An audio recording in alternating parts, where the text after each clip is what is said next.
This is your GMA Regional TV. Buong puso para sa Pilipino. Mga balitang angay at angan sa One Mindanao. Pagpangawat sa tindahan ug auto parts sa General Santos City sa pool sa CCTV. Davao City Mayor Baste Duterte gisaway ang mga banat sa ubang politiko sa pamilyang Duterte.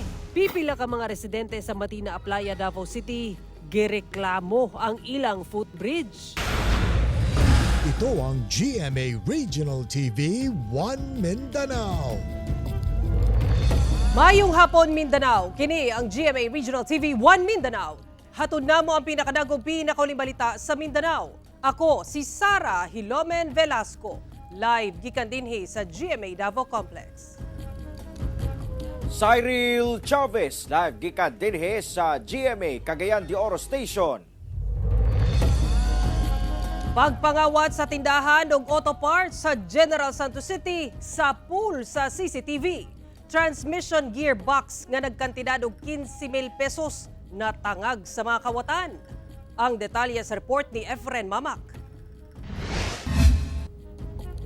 Sa video nga kuha sa CCTV, kamatikdan kining duha ka lalaki daplin sa kalsada duol sa usa ka auto shop nga dunay nakaparadang guba nga mga sakyanan sa Purok San Roque, Barangay Labangal, General Santos City pasado alas 7:30 Lunes sa gabi. Taod-taod ang usa ka lalaki misakay na sa tricycad samtang dunay miabot nga ikatulong lalaki.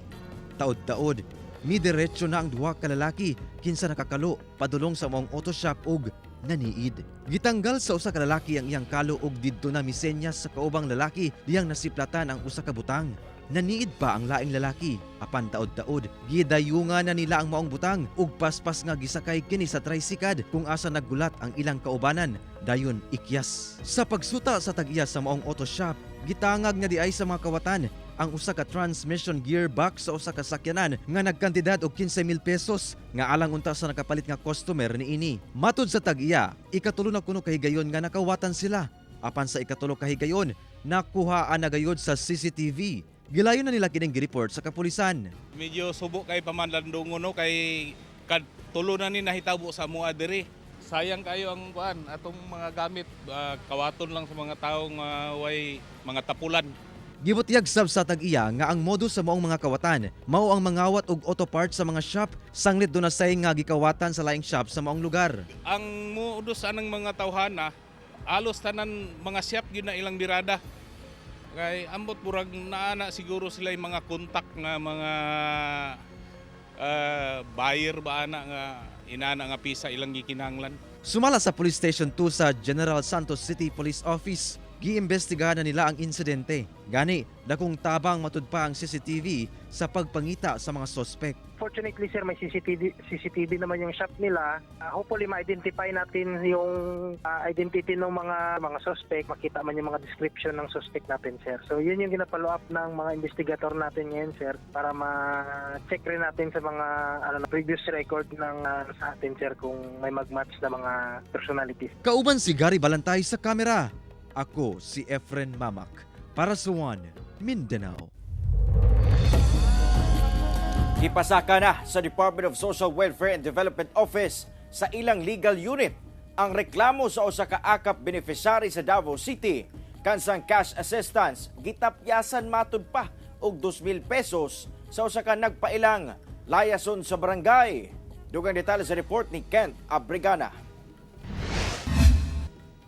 Anaan na sa legal unit sa Department of Social Welfare and Development Office kun DSWD 11 ang reklamo sa usa ka akap beneficiary sa barangay Ilang, Davao City. Kinumduman nga ni atong September 4, giyapod-apod ang akap nga cash assistance sa mga beneficiaryo sa maong barangay.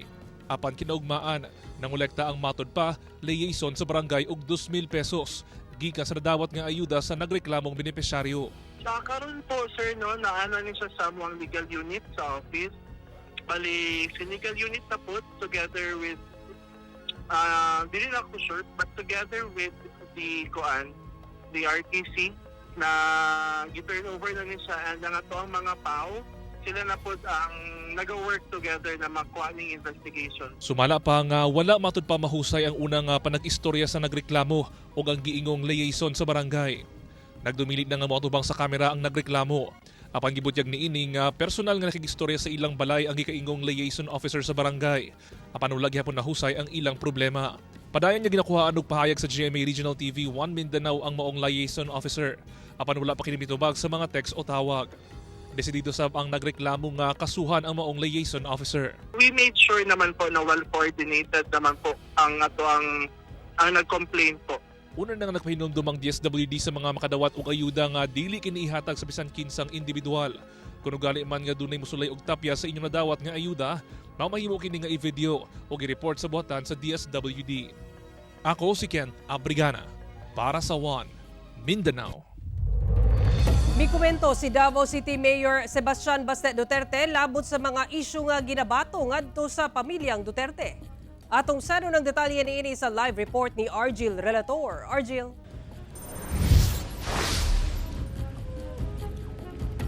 Sara gibutyag sa mayor nga buot lang matud pa sa administrasyong Marcos Jr. nga gubon ang imahe sa mga Duterte. Gihagit sab sa mayor ang mga kongresista nga ablihan ang ilang mga libro kung giunsa pagamit ilang tagsa-tagsang pondo.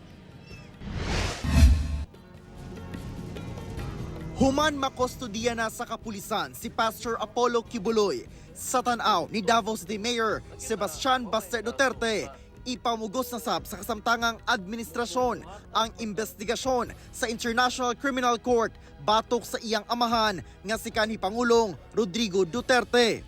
Dugang niya, dutan gayod sa mga kalaban, si kanhi Pangulong Duterte pinaagi sa paglambigit niini sa mga nanggawas nga isyu. Tumong matud pa nga gubon ang imahe sa mga Duterte diha sa mga tao. Gusto gina nila nga matangtang kimo ang tunok manggod nila kung ang mahan. Hantod sa di manggod nila, hantod sa di nila maunsa ba unsa ni ma-pacify or madakpan or matangtang sa scene sa politika si PRD. Paminaw nila na sila'y kompetensya. Pero akong papa-retired naman na. Ginakuhaan pa sa GMA Regional TV 1 Mindanao og pahayag ang Malacañang kalabot ni ini. Samtang sa pagukod kay kanhi Pangulong Duterte, labot sa ginatuki karon sa Kongreso nga giingong extrajudicial killings sa iyang kampanya kontra illegal nga droga niadtong panahon sa Duterte administration. Sumala sa mayor. Una nga matay mga drug lord, mirise nila, na nila. Unya karon gukdon to ninyong tao ang who you claim that is responsible for the deaths of drug lords. And you want to punish him for that? Because he only wanted to protect the Filipino people? Midepensa sab ang mayor sa iyang igsuon nga si Vice President Sara Duterte sa mga issue labot sa confidential funds o uban pang ginatuki sa pondo sa OVP. Gihagit sa mayor ang mga kongresista nga ablihan sab ang ilang mga libro o ipakita kung ginaunsa pagpalihok ang kwarta sa Kongreso. Ani na lang day. Tanang mga politiko ani diri kaning kalibutan na karon kay banha magigimo diya sa Congress. Ngano di na lang nato pang abrihan tanan ato mga libro. Ginakuhaan pa og komento ang Kongreso ug Malacañang labot sa hagit ug mga komento sa mayor. Una na gibutyag ni Vice President Sara Duterte sa iyang speech sa House hearing on good government and public accountability nga ang legislative inquiry kay well-funded o coordinated nga atake sa politika. Sa media interview human siya mibiya sa hearing, gibutyag niya nga pagpanganda matud pa kini sa ginaplanong impeachment batok kaniya. Very obvious yung kanilang ginagawa na nagpa-practice sila kung anong gagawin nila. Buta nga, gilimod sa chairman sa maong komitiba nga si Manila 3rd District Representative Joel Chua. Tayo naman trabaho lang. With respect sa impeachment, wala naman po akong alam pa doon. So, hindi ko po alam. Wala po akong idea sa impeachment. Basta tayo, ginagawa lang po natin yung trabaho. Sara gibutyag sab ni VP Sara nga walay maling paggamit sa pondo ug na may audit findings andam sila nga tubagon kini. Dugang ni VP Sara wala siya planong mudagan sa 2025 midterm elections. Sara. Daghang salamat Argil Relator.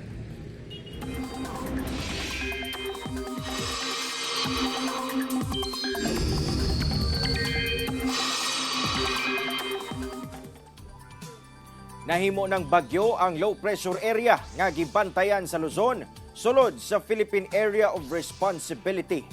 Ginganlan na kini og bagyong Igme, ang ikalimang bagyo sa par karong Setyembre. Hinoon sumala sa pag-asa ubos hinon ang tsansa nga maglandfall kini sa Pilipinas o ginatumbok niini ang Taiwan. Habagat ang padayong magdala og mga pag-ulan sa Luzon ug Visayas. Samtang bisan sa init nga panahon sa buntag ug hapon, dunay mga pag-ulan nga dala sa localized thunderstorms sa Mindanao. Base sa datos sa Metro Weather, dunay tsansa sa ulan sa pipila ka bahin sa Northern Mindanao, Caraga ug Davao Region. Busa mahimong alerto gyapon sa posibleng pagbaha ug landslide. Karong sa gunson ang ulan ug baha, subling nagpaymangno ang Department of Health 11 batok sa sakit nga leptospirosis. Sa pahayag sa DOH-11 sa GMA Superradyo Davao, gipaymangnuan niini ang katawhan sa peligro sa sakit nga leptospirosis nga hatod sa baha. Sumala sa DOH nga ang leptospirosis makuha gikan sa kagaw sa hugaw sa mga mananap sama sa ilaga, baboy, iro ug uban pa nga makakontamina sa yuta ug tubig. Ang maong kagaw posibleng musulod sa lawas sa tao pinaagi sa mata, ilong, baba ug sa mga samad-samad sa lawas. Ilabi na kung musuong sa tubig baha. Pipila sa mga sintomas niini ang kalintura, pagsakit sa ulo ug sa kalawasan, pagpangurog, pagpula sa mata, pagyelo sa panit, pagkalibanga ug pagpantal-pantal. Busa mas maayo ang sayong pagpa-check up sa mga health centers aron mahatagan og saktong tambal sa leptospirosis aron malikayan ang sakit, likayan ang pagligo o paghumol sa tubig baha. Ito ang GMA Regional TV 1 Mindanao. Babae sa Cagayan de Oro City ang angol. Human giunay og dunggab sa iyang bayaw, sunod mismo sa iyang balay. Sospek na dakpan sa gihimong operasyon sa kapulisan. Ani ang report. Daling gidala sa mga nagpakabanang residente sa Santo Niño, Barangay Lapasan sa Cagayan de Oro City ang 37 anyos nga babaeng biktima sa pagpanunggab sa lugar. Ang insidente nahitabo adlaw Miyerkules pasado alas 9 sa gabi. Ang sospek sa mong krimen ang mismong bayaw sa biktima. Matod sa Agora Police Station, dali nilang gilusad ang manhunt operation patok sospek. Sa tabang sa Barangay Tanod sa Lapasan, nadakpan gilayon ang sospek dapit sa ECT Central School. Na-recover sab sa kapulisan ang taas nga kutsilyo nga gigamit sa sospek sa paghimo sa krimen. Actually, sa base po sa statement sa tuang witness, before daw niya gidunggab is gihapak pa niya og baso sa ulo ang biktima. Sa pagpanubay sa kapulisan, nasayrang daang adunay bangi ang biktima ug ang sospek. Gani una pa nahitabo ang pagpanunggab, nakapablatter pa ang biktima. Sa pagkakaron, ang biktima napa sa hospital ug ang suspitsado napaila na pod nato ni og kasong frustrated murder. Gisuwayan sa GMA Regional TV 1 Mindanao nga makahinabi ang sospek apan mipalibad na kini nga moatubang sa kamera. Kung natay mga disagreements sa ato ang kauban sa pamilya, pwede nato ni i-settle through sa ato ang lupong tagapamayapa sa barangay o pwede po na within your level lang in the family nga inyong i-settle ang inyong dili pagkasinabtanay. Kauban si Jaybert Pairat sa kamera. Ako, si Cyril Chavez para sa 1 Mindanao. Usa ka rider ang samdan samtang swerteng nakalingkawas ang angkas niini human gibanhigan sa mga armadong sospek sa Sultan Kudarat, Maguindanao del Norte. Gila sa Sultan Kudarat PNP sa Maguindanao del Norte ang biktima nga si Nash Saricordiron, construction worker nga taga Tapayan, Sultan Mastura, Maguindanao del Norte. Nasayran nga ang biktima sakay sa iyang motorsiklo dihang kalit nga gipamusil sa dili moubos sa duha ka sospek nga nag-atang kaniya sa sagbutan nga bahin sa barangay Pigkalagan, Sultan Kudarat, Maguindanao del Norte. Samtang ang angkas niini nga si alias Khalid, swerteng nakalingkawas sa insidente. Paspasab nga misibat ang mga sospek human sa itabo. Padayon pa ang hot pursuit operation sa kapulisan sa mga sospek. Duha ka lalaking mag-igagaw ang nakuryentehan diyang nananggal og mga sanga sa usa ka punuan sa kahoy sa Dinas, Zamboanga del Sur. Usa patay. Naglingkod na sa yuta kining usa ka lalaki human nahulog sa punuan sa Makopa sa Purok 5 Barangay Ligardo sa Dinas, Zamboanga del Sur banda alas 10 Miyerkules sa buntag. Samtang kaubanan ni ining lalaki nagbitay pa sa punuan. Kinihuman na kurintehan ang duha samtang nananggal og mga sanga sa kahoy sa lugar. Sumala sa Dinas Municipal Police Station, gisogo o gibayran sa ilang silingan ang duha aron mananggal og mga sanga sa punuan nga duol sa balay sa mong silingan. Diyang nasangyad sa live wire ang usa ka sanga, hinungdan nga nakurintehan ang duha. Taod-taod, ginaog na sa mga residente ang biktima sa punuan. Gilayong gidala sa ospital ang mag-igagaw. Apan dead on arrival na ang usa ka lalaki, samtang nagpaayo pa ang laing lalaki kinsa nasamdan sa hitabo. Giabaga na sa nagsugo sa duha ang mga galastuhon sa ospital o sa pagpalubong. Napulo ka adlaw una ang deadline sa voter registration apan kamatikdan nga pipila pa lang ang nagparehistro sa Comelec 2nd District sa Cagayan de Oro City. Samtang siyam ka barangay sa syudad ang moboto sa mall karong umaabot ng eleksyon. Ang detalye sa report ni James Paulo Yap. Napulo ka adlaw na lang una matapos ang September 30, 2024 deadline sa voter registration alang sa 2025 midterm election. Apan, minus paghihapon ang mga nagparehistro sa Comelec 2nd District nga nahimutang sa usa ka mall sa Cagayan de Oro City. Sa datos sa Comelec 2nd District, anaa pa lang sa kapin 6,000 ka mga botante ang ilang narehistro. Sukad gibuksan kini niadtong bulan sa Abril ning tuiga. Pipila ka mga non-active voters sab ang ilang giwala sa listahan. Busa awhag nila karon sa publiko nga pahimuslan ang kahigayunan aron nga makaparehistro ug makapare-activate sa ilang voter status. Dako kaya tong area mao na itong gigamit sa una nga isa pa ang Comelec sa Cagayan de Oro, wala pa district. So kaya na to kayo kay dako kaya tong area. Kasi 1,000 pa siguro katao. Samtang gibutyag sa Comelec 2nd District nga adunay siyam ka mga barangay sa distrito nga ilang gitan-aw karon nga posibleng mosalmot sa mall voting. Kini programa sa Comelec aron mahimong komportable ang pagbotar panahon sa eleksyon. Kini matud pa ang mga barangay nga dili molapas sa 1,000 ang mga botante. Wala una gipagula sa Comelec ang listahan sa maong mga barangay tungod anaa pa sila sa preparation stage.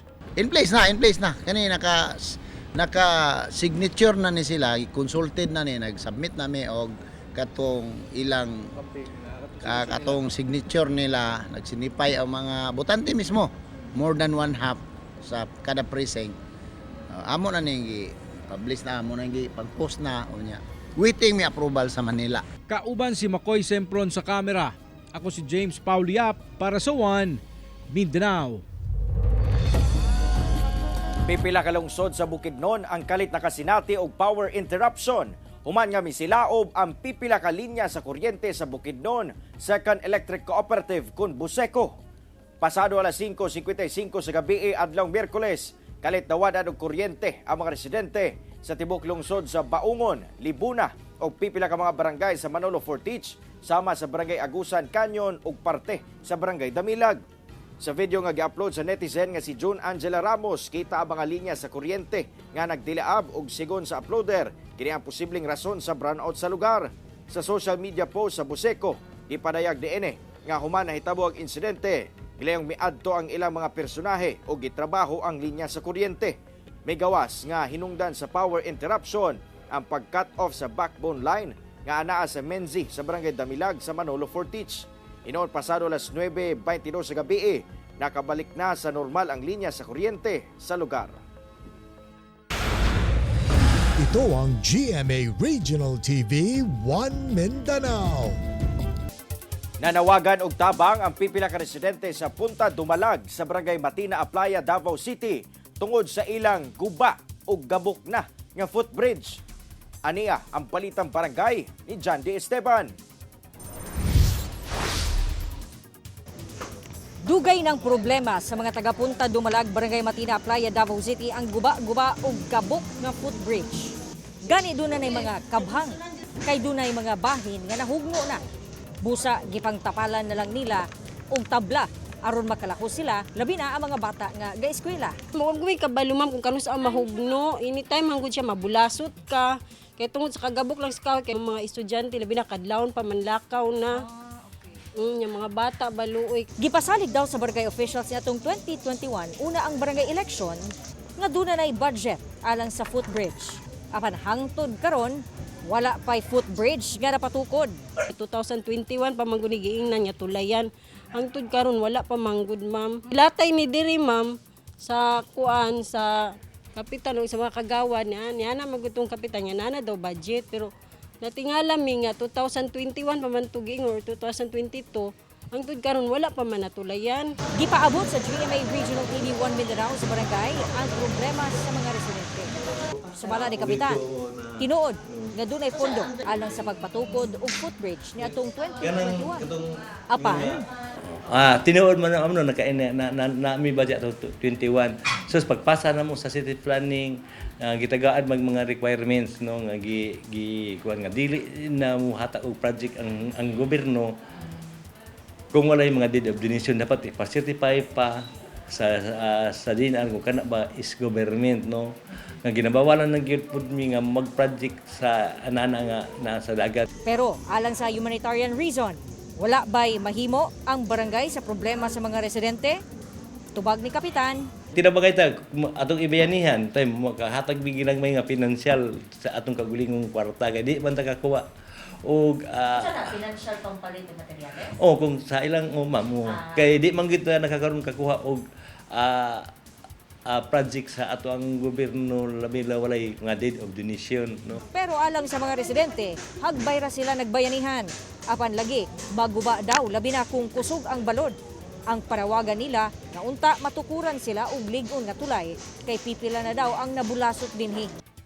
Kining bahin sa ilahang pathway, ang mga residente na ang nagtinabangay o tukod niini. Ang ilahang gihimo dinhi sa mga residente, nikuha na lang og mga gapnod o katong mga kahoy diya sa daplin ug ilahang gi-repair ning ilahang pathway aron doon na lang sila kaagian. Wali kwarta bayanihan ginag ano mga kawayan din na say makuanan. Bayanihan na lang kay mga bata lagi. Nang hinaot ang mga residente nga matabangan sila sa ilahang problema. Labi na karon sige nagbalod na problema nami kay wala man gud may ikagasto. Mga mo lang ba nga madayon na nagtulay sa gobyerno unta. Kauban si Jojo Solarte sa kamera. Ako si Jandy Esteban para sa One Mindanao. Usa ka lalaki ang nakaplagang patay kilid sa dalan sa Barangay Carmen sa Cagayan de Oro City. Otoridad ginasuta pa ang rason sa kamatayon sa biktima. Adlawng Biyernes, pasado alas 10 sa buntag na matikdan sa mga residente sa Yacal Corner Lirio Street ang usa ka lalaki nga pipila ka oras na nga walay lihok-lihok nga nakahigda kilid sa dalan. Gilayon silang nanawag og tabang sa PNP og didto na kumpirma nga wala nay kinabuhi ang maong lalaki. Gisuta gilayon sa otoridad ang patayng lawas sa lalaki samtang giplastar na sa punerarya. Parahin pa ang investigasyon sa kapulisan sa rason sa kamatayon sa lalaki, lakip na ang identifikasyon ni Aini. Usa ka balay sa Barangay Turil Proper, Davao City ang naugdaw sa sunog. Senior citizen nga tag-iya sa balay, malampusong na rescue. Dakong kalayo ang misugat sa mga bumbero diyang nasunog kining usa ka balay sa Teachers Village, Barangay Turil Proper, Davao City, alas 7 Huwebes sa gabi. Giparag-iyahan matud pa ang balay sa usa ka 84 anyos nga senior citizen. Nakita na lang matud pa sa apo sa tag-iya sa balay diyang nagsugod na ang kalayo. Busa nagpakitibang siyang i-rescue ang iyang lola pagawas sa mong balay. Maayo na lang kay walay na angin sa mong sunog. Padayon pa nga ginasuta sa BFP ang hinungdan sa pag-ulbo sa kalayo. Mukabat sa 40,000 pesos ang danyos sa nahitabong sunog. Good news mga kapuso, kay magsugod na sab ang proof of purchase promo sa GMA, ang Kapuso Big Time Panalo Season 2. Kini ang sayo nga pinaskuhan nga idalit kaninyo nga mga mamalitay ug sari-sari store owners. Over 10 million pesos ang ipanghatag. Lakip na ang duha ka lucky mamalitay ug sari-sari store owner nga makadaog og 1 million pesos sa grand draw. Magsugod ang official sending of entries sa September 28 hangtod December 6, 2024.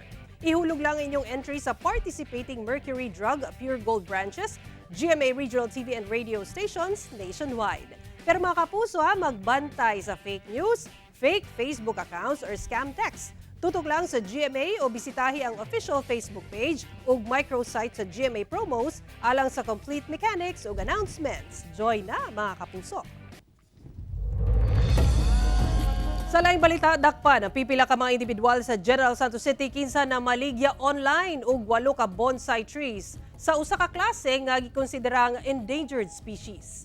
Pinaagi sa gikasang entrapment operation sa DNR Centro General Santos City ug CIDG, nadakpan ang wala pa masuta nga ihap sa mga traders sa Sitio Tribal, Barangay Bawing, General Santos City kinsa na maligya online og 8 ka bonsai trees ning bagwahay lang.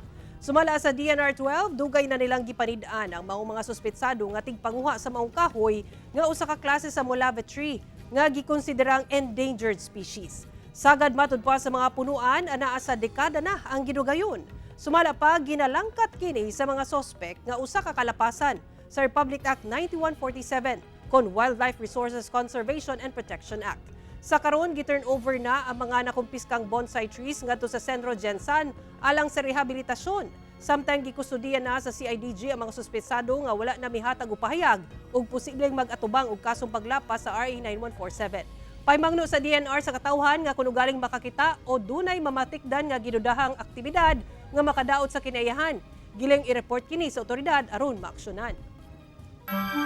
Mga kapuso, 96 days na lang una ang Pasko. Mao kadto ang mga ulahing balita sa Mindanao karong adlaw. Mamahimo ninyo kining makita pag-usab pinagi sa pagbisita sa official website sa GMA Regional TV o bisita ang official YouTube channel ug i-click ang subscribe button para sa pinakaulahing balita. Daghang salamat sa atong mga kapuso sa Mindanao nga nagalantaw kanamo ug sa atong mga kapuso abroad. Padayon lang sa patutok sa mga lokal nga balita matag adlaw tungod sa GMA Regional TV, Local News Matters. Kami ang GMA Regional TV 1 Mindanao. Tibok persa para sa mas dakong misyon ug mas halapad nga pagserbisyo sa nason. Happy weekend mga kapuso ug mag-amping kita kanunay.